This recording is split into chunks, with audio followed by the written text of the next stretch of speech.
¿Qué se elige cuando se elige kirchnerismo? Antes de empezar con este video, me gustaría hacer una pequeña revisión histórica. Mucho se habla de la década del 70, mucho se habla de un golpe militar, mucho se habla del 24 de marzo del 76. Pero ¿qué sucedió antes? Antes, durante e incluso después. Bueno, un poco de eso vamos a hablar en este video. El 24 de marzo de 1976 en Argentina sucedió un golpe cívico-militar. ¿Por qué digo cívico? Porque fue con el apoyo del pueblo. Incluso partidos como el peronismo y partidos como el radicalismo, entre ambos, mantuvieron sus intendencias. Más de 500 intendencias quedaron a mano de los partidos tradicionales. Antes del 24 de marzo de 1976 también funcionaban en Argentina organizaciones terroristas, grupos guerrilleros con suficiente poder de fuego hasta para tumbar gobiernos o incluso para hundir submarinos muy parecidos a lo que fue el Ara San Juan, que fue el Ara Santísima Trinidad. De estos grupos vamos a centrarnos solamente en dos que fueron los que más poder de fuego tuvieron. Uno es Montoneros, identificado con el peronismo y que, como ustedes podrán escuchar en este audio, esta era su marcha. El montonero, el grito es peronismo, de la esperanza tenemos que luchar. El montonero, el pueblo es el camino, pero no muerte, socialismo nacional. Perón o muerte, socialismo nacional. Ese era el objetivo, socialismo, llegar al poder a través de las armas para lograr que Argentina sea un país socialista aliada a Cuba y a la Unión Soviética en aquellos momentos. Otro era el ERP, el Ejército Revolucionario del Pueblo, brazo armado del Partido Revolucionario de los Trabajadores. El ERP ya tenía una ideología más marxista y planeaba llegar directamente al comunismo a través de las armas, como bien lo indica su marcha también. Va marchando al combate por el camino del Che, con su bandera en la mano y sin dejarla caer, por la patria socialista como consigna final, la etapa capitalista para siempre morirá.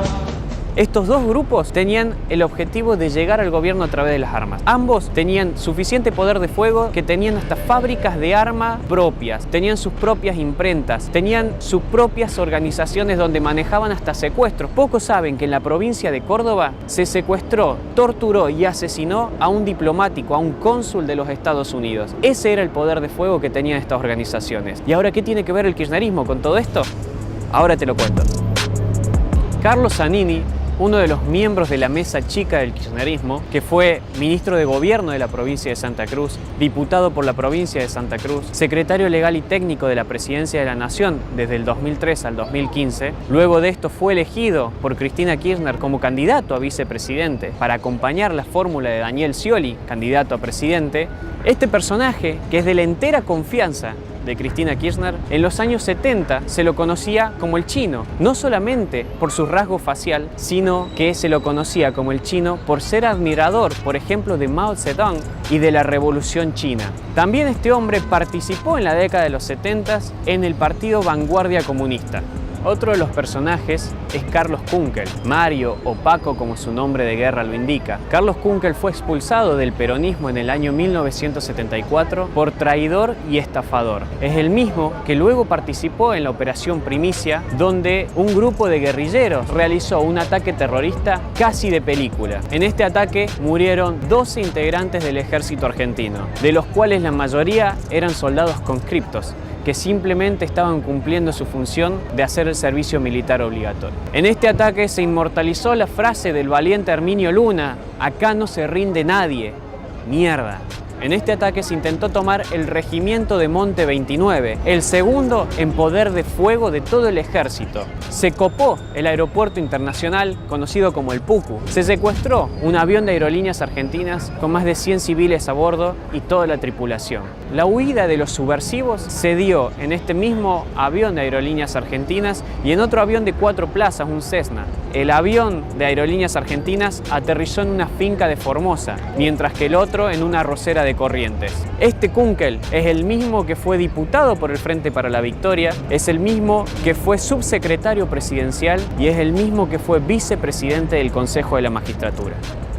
Nilda Garré, quien fue ministra de Defensa del gobierno de Cristina Kirchner, es una conocida militante de la organización terrorista Montoneros. Nilda Garré, o como su nombre de guerra lo indicaba, Teresa, se la vincula en varias fuentes, entre una de esas el Tata Joffre, al secuestro de los hermanos Born en pleno gobierno democrático. Allá por el año 1975 se pagó el rescate más caro de toda la historia argentina, lo que eran 60 millones de dólares, que hoy equivaldrían a unos 300 millones de dólares. Parte de ese dinero fue utilizado para financiar la lucha armada de este grupo terrorista. La otra parte acabó en el Banco Central de Cuba, dinero que se dice que nunca pudo ser recuperado.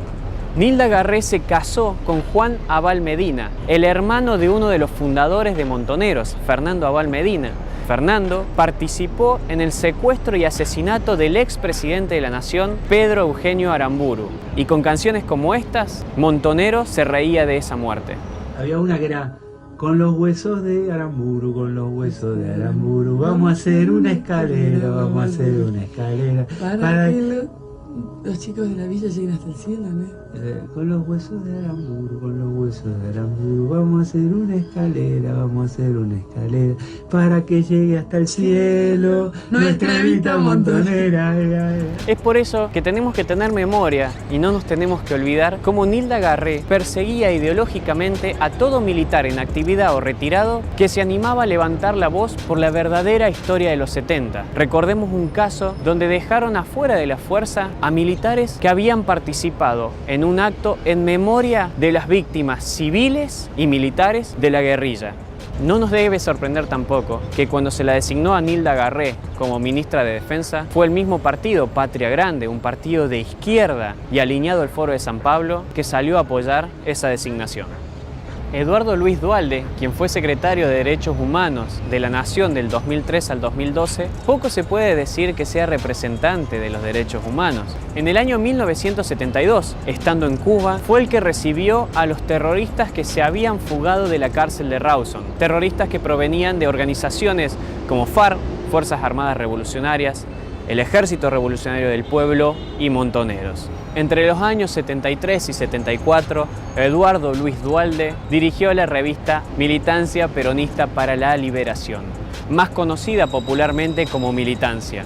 Eduardo Luis Duhalde fue el mismo que defendió a los que secuestraron y asesinaron al presidente de la fábrica Fiat, el doctor Ovedrán Salustro. En el número 30 de su revista, en la página 14, Eduardo Luis Duhalde se burlaba del secuestro al empresario norteamericano Victor Samuelson. Se burlaba y festejaba el secuestro de una persona solamente por trabajar en una empresa extranjera. Seamos conscientes de eso. En el número 28 de su revista, se lamentaba de que una bomba le había explotado a 2 terroristas en la mano, diciendo que podría haber tenido otro final mejor de algún oligarca o de algún militar. La vida terrorista de Eduardo Luis Duhalde no terminó en la década del 70. Luego siguió en Nicaragua, donde junto a Enrique Gorriarán Merlo fundaron el movimiento Todos por la Patria, movimiento guerrillero que en pleno gobierno democrático de Raúl Alfonsín quiso aplicarle un golpe, atacando el regimiento de la Tablada. Ataque que fue heroicamente frustrado gracias a las fuerzas del ejército argentino, de la policía bonaerense y de la policía federal.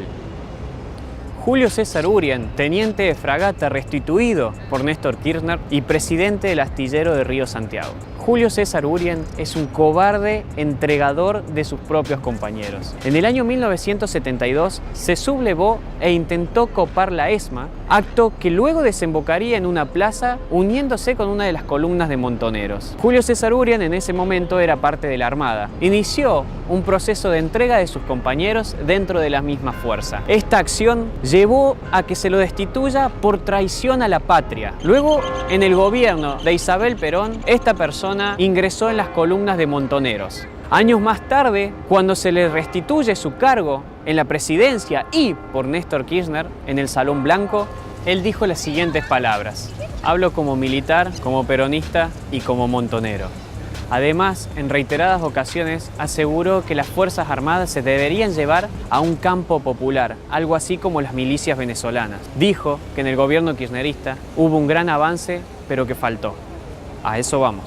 Carlos Bettini fue embajador del gobierno de los Kirchner en España del 2004 hasta fines de la presidencia de Cristina Kirchner en el 2015. Carlos Bettini es amigo de la infancia de Cristina Kirchner y fue otro de los funcionarios que años atrás habían participado en grupos terroristas. Carlos Bettini, o como su nombre de guerra, el soldado Emilio, fue un cobarde que asesinó a su amigo y vecino Jorge Bigliardi para ingresar en esta organización. Jorge Bigliardi llegaba de hacer las compras totalmente desarmado cuando vio a su amigo, soldado Emilio, en la esquina de su casa, lo saludó y Carlos Bettini, el ex embajador del gobierno de los Kirchner, sacó su Magnum, le disparó a Jorge, que andaba totalmente desarmado, y lo mató. Jorge, con 47 años, cae muerto al pavimento, dejando a sus 2 hijos de 8 años sin su padre y a una esposa viuda.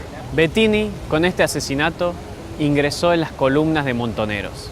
Jorge Tayana, ministro de Relaciones Exteriores en el gobierno de los Kirchner, legislador por la ciudad de Buenos Aires en el Frente para la Victoria y presidente del Parlamento del Mercosur del Frente para la Victoria. Jorge Tayana participó activamente en las columnas de Montoneros. De hecho, se le adjudica un atentado con bomba en el Bar Ibérico, donde el objetivo principal era un oficial de la naval, que justo ese día no había asistido al bar y en su lugar se sentó una civil, una mujer.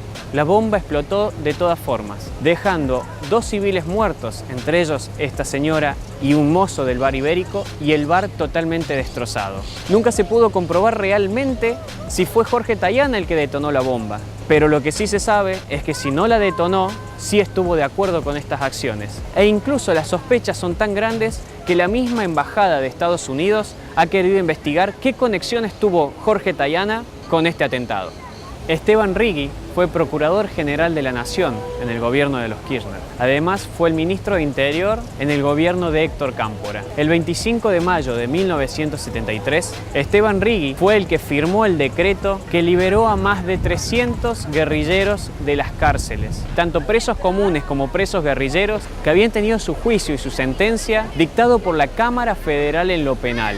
Esa noche del 25 de mayo de 1973, presos comunes y guerrilleros salieron de las cárceles que se abrieron indiscriminadamente y ganaron las calles. Luego de esa noche, los jueces que habían juzgado a los guerrilleros por ataques terroristas fueron perseguidos por los mismos terroristas y por los mismos grupos subversivos. Eran 8 jueces, 7 se terminaron exiliando. 1, el juez Quiroga, terminó muerto en un atentado. A partir de esa fecha, nunca más en la Argentina se volvería a juzgar a los guerrilleros.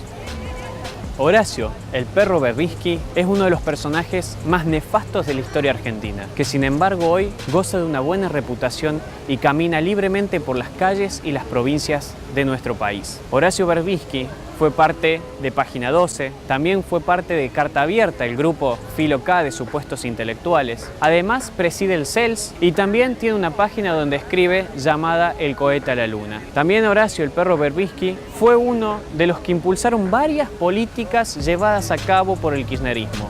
El perro Berbisky, como era su nombre de guerra, participó en la cúpula de Montoneros y está acusado por sus mismos compañeros de ser un entregador de ellos mismos en la llamada contraofensiva. Es uno de los 7 miembros de la inteligencia de Montoneros que aún quedan vivos. Una de las participaciones que se le adjudica al perro Berbisky es una bomba puesta en la Superintendencia de la Policía Federal en el horario de almuerzo, donde murieron 23 personas, entre ellos un civil, y dejó más de 60 heridos. Este personaje hoy es aplaudido por el kirchnerismo y es un asesino que, sin lugar a dudas, si el kirchnerismo llegara a triunfar, será llamado.